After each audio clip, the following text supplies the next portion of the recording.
네, 안녕하세요. 헌법 이은영입니다. 오늘도 김폴카 폴카칩 지난 시간에 이어서 법원행시 문제로 진행을 하려고 합니다. 오늘은 여러분들께 익숙하면서도 조금 자주 틀리는 파트 중 하나인 변호인 조력받을 권리, 제가 3개의 지문을 준비했어요.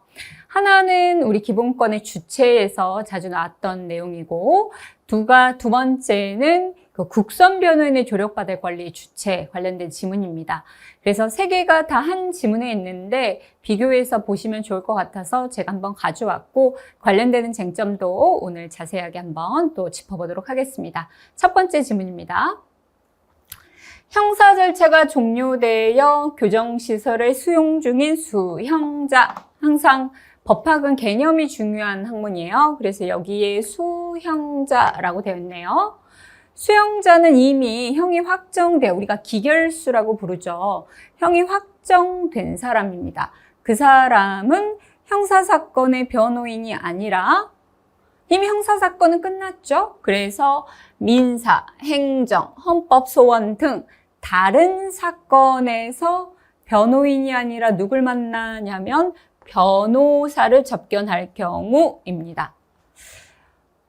용어를 다 딱 구분해서 쓰고 있어요. 변호인이냐 변호사냐.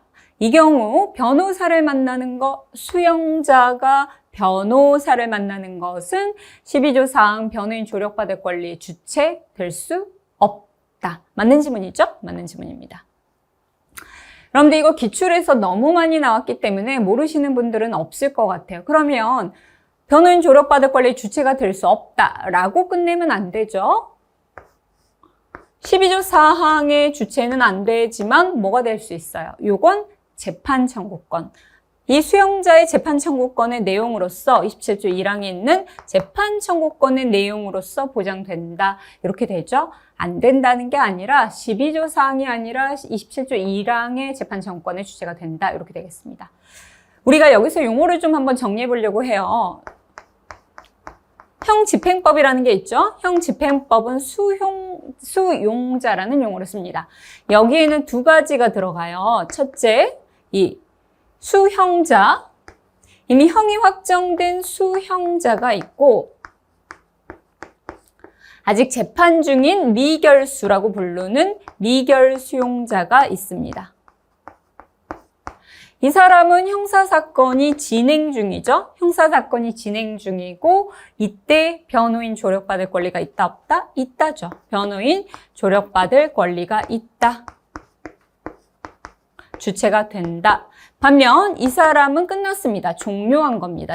형사 절차가 종료했고 이때는 변호인 조력권이 없다. 대신 뭐가 된다? 재판 청구권의 내용으로서 보장된다. 이렇게 되겠죠. 여기서도 우리가 헌법재판소나 법률이 용어를 구분하고 있어요. 형사사건의 변호사는 변호인이라는 용어를 씁니다. 그러나 수형자는 만나는 것을 뭐라고 하냐면 변호사라고 해요. 또는 소송대리인 이런 용어를 씁니다. 그래서 이 용어에서 이미 형사사건이 아니라 기타 사건이다 라는 것을 구분해서 보실 수 있어야 됩니다. 변호인은 형사사건, 그 외에 일반 사건은 변호사 또는 소송 대리인 이렇게 보실 수 있겠습니다. 그래서 용어 한번 정리를 해봤습니다. 네, 그래서 제가 용어를 한번 설명을 드렸는데 여러분들이 이 수형자는 또 이렇게 나와 있죠. 아까 미결수는 변호인 조력권이 있다 그랬고 수형자는 없다 그랬는데 이 수형자도 구분해서 또 봐야 돼요. 원칙은 여기 나오잖아. 원칙적으로 라는 말. 이 말에 예외가 있다는 것을 전제하는 겁니다. 원칙적으로 수형자는 변호인 조력권이 없답니다. 그런데 예외적으로 2가지를 생각해 볼 수 있어요. 이 사람이 확정됐다가 다시 무죄의 증거를 찾아내서 진행했다. 재심, 즉 재심이 열렸다. 혹은 2번째. 이 사람이 한 개로 재판받고 확정됐는데 새로운 형사사건이 생겼다.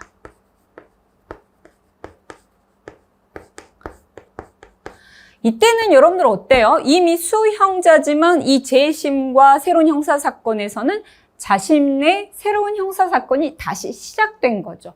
이때는 역시 뭐다? 변호인 조력권이 있다. 이렇게 됩니다. 그래서 수용자의 경우에는 원칙적으로 변호인 조력권의 주체가 될 수 없지만 예외적으로 재심이나 새로운 형사사건에서는 조력권의 주체가 될 수 있다. 이렇게 되겠네요. 그래서 미결수가 주체가 된다. 수용자는 주체가 안 된다. 다만 이의 경우에는 주체가 될 수 있다. 이렇게까지 정리를 해주시면 되겠습니다. 자, 두 번째, 세 번째 지문은 관련되어 있고 12조 사항 본문과 단서에 관한 해석론 지문입니다. 이것도 다 개념 지문이라 볼 수 있는데 특히 이제 두 번째로 볼 지문이 여러분들이 자주 출제됨에도 꼭 포인트를 못 잡고 틀리는 분들이 있어서 제가 한번 정리를 해보려고 합니다.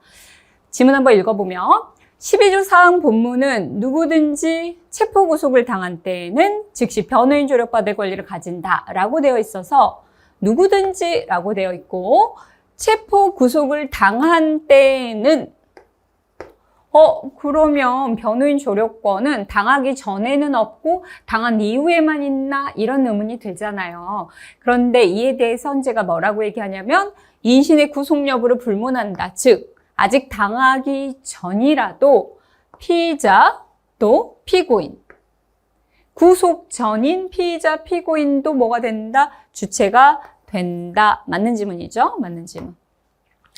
체포 구속을 당한 걸 전제로 얘기하는 것 같지만 헌법의 규정은 그러나 해석을 함에 있어서는 구속을 당할 가능성만 있어도 그렇죠? 구속의 가능성이 있다면 누구든지 이 주체가 될 수 있다. 이렇게 얘기를 합니다. 그래서 여기에는 피의자, 피고인 뿐만 아니라 우리가 대법원이 피내사자 또 이미 동행한 사람 또 될 수 있고 외국인도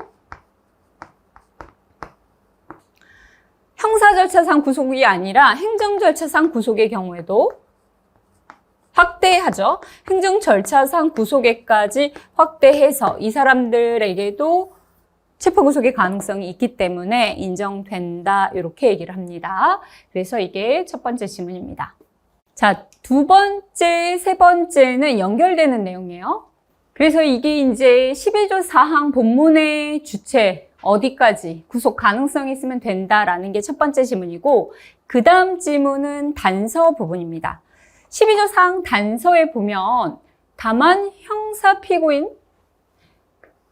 피고인이 스스로 변호인을 구할 수 없을 때 재판받는 사람이죠. 피의자는 아직 수사 중 기소가 돼서 재판을 받는 형사 피고인이 스스로 변호인을 구할 수 없을 때는 법률이 정하는 바에 따라 국가가 변호인을 붙인다. 우리가 이걸 뭐라고 하죠? 국선 변호인 이렇게 얘기하죠. 이 국선 변호인 그 주체를 누구로 한정하고 있냐면 피고인으로 한정하고 있습니다.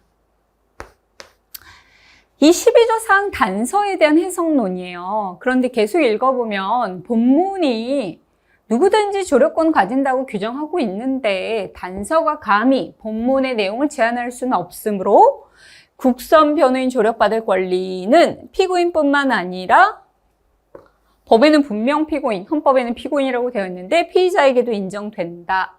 아니죠. 여러분들 알고 있죠?